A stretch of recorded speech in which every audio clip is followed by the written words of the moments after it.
Hello hello guys, মার্চের 5 তারিখে সবাইকে জানাচ্ছি সুস্বাগতম এবং বলতে চাই what a semifinal match, better দেন আগের সেমিফাইনালে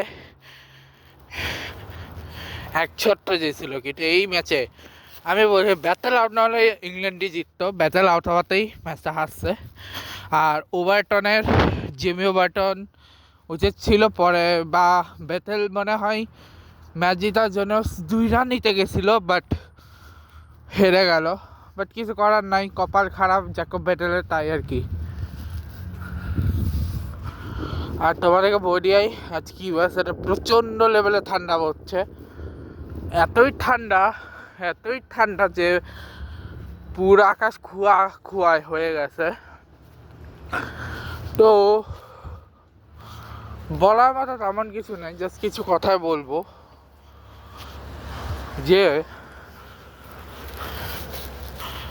আমি না এই মাসের 2টা ইংলিশ ব্লগ চিন্তা করে ফেলছি, যে আমি 2টা বই নিয়েছি, ওই 2টা বই দিয়ে আমি আমার ইংলিশ বইটা কমপ্লিট করব।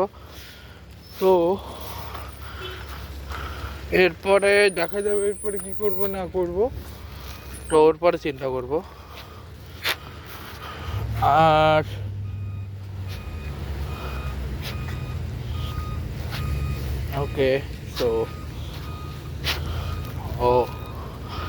ওকে সো আমি এখন জাস্ট বেরোলাম। আর এই পেন্টিংটা দেখো, এটা অনেকবার দেখাচ্ছি, কিন্তু এটা আবার জোস লাগে।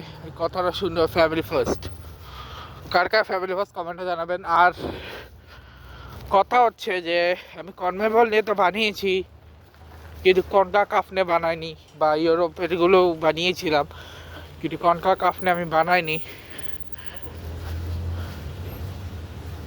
কনকা কাফ নিয়ে বানাইনি, তারপরে আফ্রিকাটা বানিয়েছিলাম, কনকা কাফ বানাইনি আমি। কনকা কাফ সাইডটা শুরু থেকে যেটা বানানোর কথা সেটা আমি বানাইনি। আর আমি চিন্তা করতেছি যে আমি নেক্সট উইকে, মানে 6 তারিখের পরে, মানে নেক্সট উইকে আমি ওই ওয়ার্ল্ড কাপের আগের যে ওয়ার্ল্ড কাপগুলো হয়ে গেছে সেই ওয়ার্ল্ড কাপগুলোর নেটে ব্লগ পাবো। Football world cup, cricket world cup এখন না, ক্রিকেট ওয়ার্ল্ড কাপ পরে।